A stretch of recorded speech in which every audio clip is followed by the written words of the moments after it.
नीतिकारों ने कहा आचारः परमो धर्मः, आचारः परमो तपः। आचार ही मतलब आचार मतलब सदाचार, सदाचार में रहना, सदाचरण में रहना परम धर्म है। आचारः परमो धर्मः, आचारः परमं तपः। और आचरण में रहना ही परम तप है। आचारः परमं ज्ञानम, सदाचार में रहना ही परम ज्ञान है। आचारात् किम न साध्यते, यदि हम सदाचारी हैं, सत्य मार्ग पर चलते हैं, हर जगह से अच्छा हमारा व्यवहार है, तो हम कोई भी संसार का ऐसा कोई कार्य नहीं है जो साध नहीं सकते। सब कार्य अपने आप हमारे आचरण से सध जाएंगे। तो आचारात् किम न साध्यते। फिर अगला नीति श्लोक कहा नीतिकारों ने, विद्या ददाति विनयम विनयात् याति पात्रताम पात्रत्वात् धनमाप्नोति धनात् धर्मं ततः सुखम। अर्थात विद्या से क्या होता है, विनय उत्पन्न होता है। जिसके पास में विद्या होगी वो विनयवान होगा, अहंकार शून्य होगा। विद्या ददाति, जब विनय आ जाएगा तो फिर क्या होगा, विनयात् याति पात्रता, पात्रता आएगी। किस चीज की पात्रता आएगी, ज्ञान को ग्रहण करने की पात्रता आएगी, ज्ञान को ग्रहण करने की पात्रता आएगी। पात्रता धनम आपनोति, जब हमारे अंदर पात्रता आ गई तो फिर क्या होगा, धन भी आ जाएगा। जब अपने अंदर पात्रता आ गई ना, ज्ञान आ गया, पात्रता आ गई ज्ञान को लेने की, तो धन अपने आप आ जाएगा। धर्म अर्थ काम मोक्ष, पुरुषार्थ चतुष्टय बोलते हैं। किसको बोलते हैं, पुरुषार्थ चतुष्टय, धर्म अर्थ काम मोक्ष, ये चार चीजों को क्या बोलते हैं, पुरुषार्थ चतुष्टय। यानी सबसे पहले धर्म, इसलिए कहा आचार परमो धर्म, सबसे पहले धर्म, फिर अर्थ, फिर क्या है अर्थ, फिर क्या है काम, फिर क्या है मोक्ष। तो जब हम सदाचारी हैं, सदाचार में रह रहे हैं, तो धर्म भी आ गया, अर्थ भी आ गया, काम भी आ गया और मोक्ष भी आ गया। श्लोक क्या था, विद्या ददाति विनयम विनयात् याति पात्रता पात्रता धनमाप्नोति धनात् धर्मं ततः सुखम। जब धर्म आ जाएगा तो सुख अपने आप आ जाएगा। सुख क्या होगा, सुख अपने आप आ जाएगा। सुख की परिभाषा क्या है, त्याग शांति निरंतरम। क्या कहा, जब त्याग होगा जीवन में तो शांति निरंतर होगी। तो शांति अस्थायी शांति नहीं होगी, परमानेंट शांति होगी। त्याग शांति निरंतरम, त्याग के बाद निरंतर शांति रहेगी। और हमने कहा था कि हमारी संस्कृति किन वाक्यों से शुरू होती है, मातृ देवो भव, पितृ देवो भव, आचार्य देवो भव, अतिथि देवो भव। इन महावाक्यों से क्या होती है, हमारी संस्कृति शुरू होती है। हमारी संस्कृति के पहले वाक्य ये हैं, जो हमारे जीवन में सदाचार होगा। स्वयं आचरते अस्मात् तस्मात् आचार्य कथ्यते। आचार्य किसे कहते हैं, जो स्वयं शास्त्रों का आचरण करता है, यानी सदाचार पूर्वक जीवन जीना। पढ़ लेना, एक किताब को पढ़ के विद्वान बनना वो बड़ा विषय नहीं है। किताब को पढ़ के विद्वान बनकर उसको जीवन में धारण भी करना यथावत, जैसे शास्त्र में जो लिखा है उसको जीना।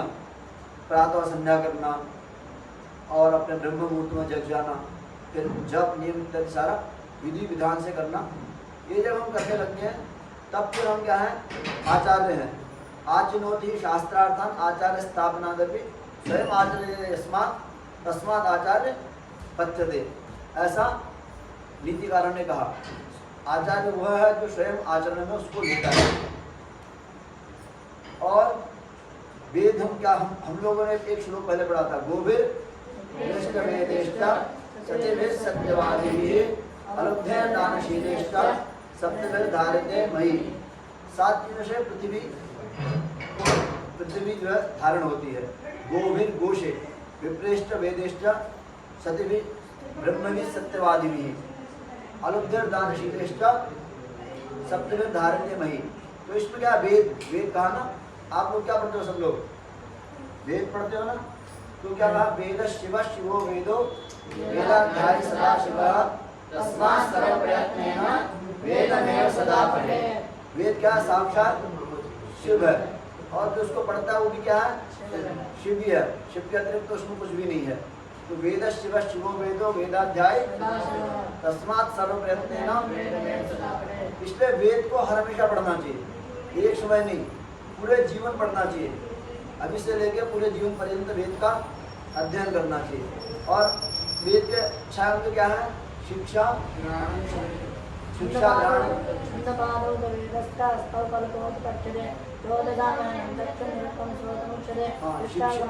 शिक्षा, कल्प, व्याकरण, निरुक्त, छंद और ज्योतिष। ये क्या वेद के 6 अंग हैं। वेद का षडंग ब्राह्मणों निष्कारणों षडंगो वेदो ध्येय ज्ञेयश्च। ब्राह्मण को 6 वेदांगों के साथ इस ग्रंथ का बिना प्रयोजन के पाठ करना चाहिए। प्रयोजन क्या? कोई स्वार्थ बुद्धि नहीं होनी चाहिए, सेवा भाव से उसका अध्ययन करना चाहिए। ऐसा नहीं कि हम धन उपार्जन के लिए केवल इसका अध्ययन करेंगे, नहीं, हम धर्म के उपार्जन के लिए, क्या किसके उपार्जन के लिए?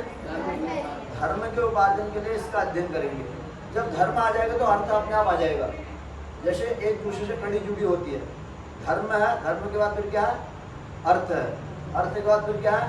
काम है, काम के बाद मोक्ष अपने आप स्वतः आ जाएगा। फिर हमने एक चीज आपको बताया था पूर्व में, बहुत बार हम उसको कह चुके हैं कि ब्राह्मण को क्या है? समय का बहुत ध्यान रखना है, सभी को समय का रखना है। हम समय का एक एक क्षण, अब विद्यार्थी जीवन देखो, आज आपकी कितनी साल की उम्र है? 13 साल। अब ये 13 साल दोबारा नहीं आएंगे, 13 के बाद 14 लगेंगे, 15 लगेंगे, 16 लगेंगे। इसलिए शास्त्रकारों ने कहा क्षण त्यागे कुतो विद्या, क्षण त्यागे कुतो धनम, क्षणशः क्षणशश्चैव विद्यामर्थम साधये। क्या है? क्षण त्यागे कुतो विद्या। अगर आप क्षण का एक एक समय का त्याग कर देते हो, देखो विद्यार्थी जीवन में बहुत जरूरी है समय को बचाए रखना। उसको बचाए रखना, समय का एकदम एक एक समय को लेके वो चल रहा है। क्षण त्यागे कुतो विद्या, क्षण त्यागे कुतो धनम। जैसे एक लोभी होता है ना, लोभी, वो एक पैसा भी, एक पैसे को भी नहीं छोड़ता है। ऐसे विद्यार्थी को लोभी होना है। किसका लोभी होना है? समय का लोभी। अपना समय एक सेकंड का भी समय इधर उधर बर्बाद नहीं होना है, या तो शास्त्र चिंतन में, या सत्संग में, या शास्त्र अध्ययन में, या भगवत सेवा में। जब तक विद्यार्थी जीवन है, हमारी 25 वर्ष की उम्र तक विद्याध्ययन हो सकता है। कितने वर्ष तक? उसके बाद द्वितीय अवस्था आती है धनार्जन की। तो प्रथम अवस्था जो विद्यार्जन की है, अब इस अवस्था को अगर तुमने खो दिया, इस समय को बर्बाद कर दिया, तो ये समय दोबारा फिर कभी नहीं आएगा। इसलिए इस समय को प्रयत्न पूर्वक रक्षा करना है। क्षण त्यागे कुतो विद्या, क्षण त्यागे कुतो धनम, क्षणशः क्षणशश्चैव विद्यामर्थम च साधे। इसलिए विद्यार्थी को समय का साधक होना चाहिए, समय को साध के रखना चाहिए। तो एक चीज को आप स्पष्ट शब्दों में ध्यान दो। आप सब दूर दूर से आए ना, घर से सब लोग कहाँ से आए? कोई उत्तराखंड से आया, कोई मध्य प्रदेश से आया, कोई झारखंड से आया है। तो इतने दूर से तुम क्या किसके लिए आए हो? विद्या पाने के लिए आए ना। तो अब समय का ऐसे ध्यान दो, ऐसे ध्यान दो, एक समय भी तुम्हारा बर्बाद न जाए। एक समय जब घूमते फिरते, इधर टहलते, काम करते, कुछ टाइम श्लोक चलते रहे। जैसे हमने आज जो श्लोक पढ़ा है, आज कौन सा श्लोक पढ़ा है? संकल्प पढ़ा ना आज हमने। संकल्प को रट लिया, अपवित्र अपवित्र पढ़ा नहीं बच्चों ने। जो जो जिसको पढ़ा उसको रट लेना है, याद कर लेना है। जब ये पूरा हो जाए तो दूसरा, समय का बर्बादी नहीं होना है, ठीक है। तो आज हम केवल इतना बताना चाह रहे थे कि विद्यार्थी जीवन में समय का कितना महत्व है। तो इसलिए हमारे सामने एक श्लोक को बोलेंगे क्या? क्षण त्यागे क्षण त्यागे क्षणशः क्षणशश्चैव विद्यामर्थम च साधये। नीतिकार का श्लोक है और बहुत अच्छे से श्लोक का अध्ययन और मनन करना है, ठीक है। एक एक क्षण का परित्याग नहीं करना है। और जब हम संयमता से रहेंगे, किससे रहेंगे? संयमता। संयमता का मतलब क्या? इंद्रिय संयम।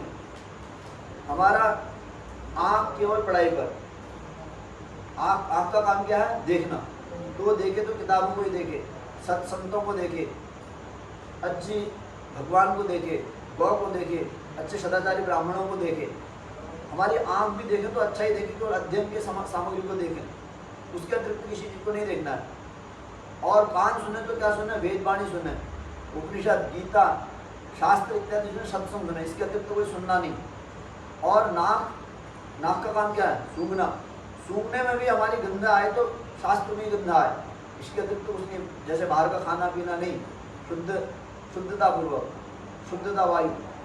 और जो हमारी इंद्रियों से जो भी ग्रहण कर सकते हैं, स्पर्श से, एक दूसरे के साथ सत्संग से। क्या कहा? ध्याये तो विषयान पुरुषो, क्या? संगास्ते सुपजायते, संगात संजायते कामः, कामात् क्रोधोद्विजायते।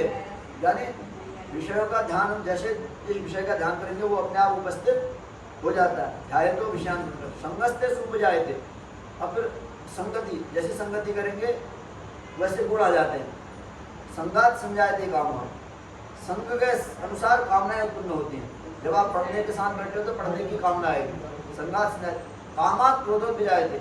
जब काम यानी इच्छा, काम यानी इच्छा, जब इच्छा शक्ति पूर्ति नहीं होती तो फिर क्या होता है, क्रोध का वेग आता है। जैसे हम बोले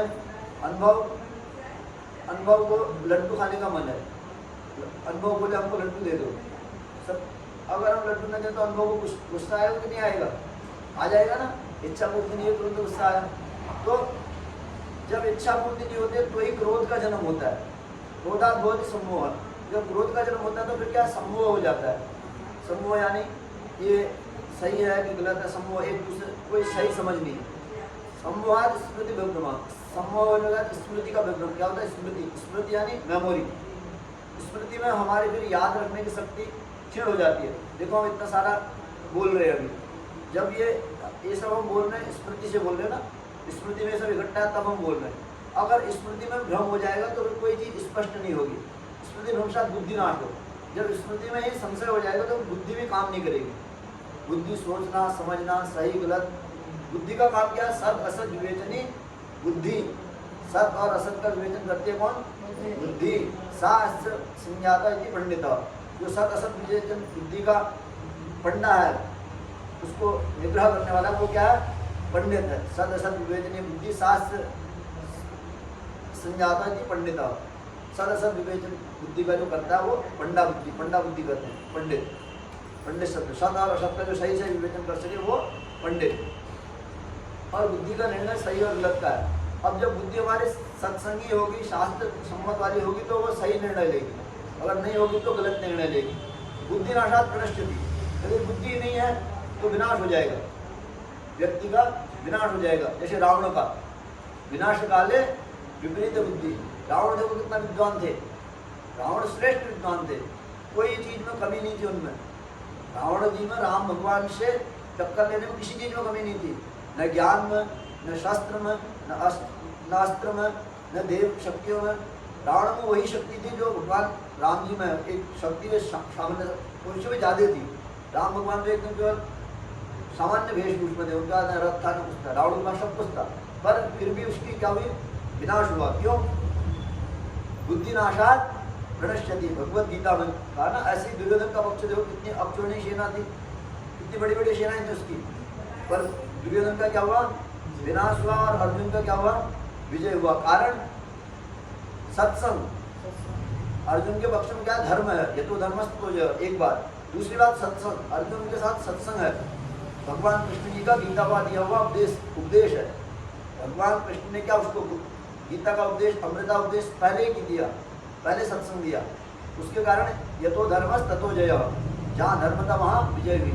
कहने का तात्पर्य है कि विनाश काले विपरीत बुद्धि वाली स्थिति नहीं जानी है, अपनी बुद्धि को सत में रहना है। और विद्यार्थियों को विशेष करके ध्यान रखना है अपनी बुद्धि की संस्कारों को बचाने की, संस्कार बचाए रखने। समझे बेटे? रोज संध्या करना है, जप करना है, गायत्री करनी है, और योगासन करने हैं, प्राणायाम करना है, ध्यान करना है। इन सब चीज़ों को तो अपना डेली रूटीन समझना है। क्या डेली रूटीन? दैनिक दिनचर्या। इसको बिना बुद्धि के कहीं कर लेना है, जैसे आप लोग करते ही हो। पर हम अन्य लोगों के लिए भी कह रहे हैं जो गुरुकुलों में है, वीडियो भी बनना है ना बेटे, तो सब लोग ही देखेंगे। तो आप सब लोग करोगे ना, जो नए बच्चे आए सब करेंगे ना, मन से करोगे, मन से पढ़ाई करोगे, सबको अच्छा लग रहा है? एक स्वर में बोलो, सबको अच्छा लग रहा है नहीं लग रहा है? जी। आज का दिन कैसा गया? अच्छा। तो आज वीडियो को यहीं पूरा करें। तो ठीक है, सबको सीताराम बोल दो। सर्वेभ्यो नमः।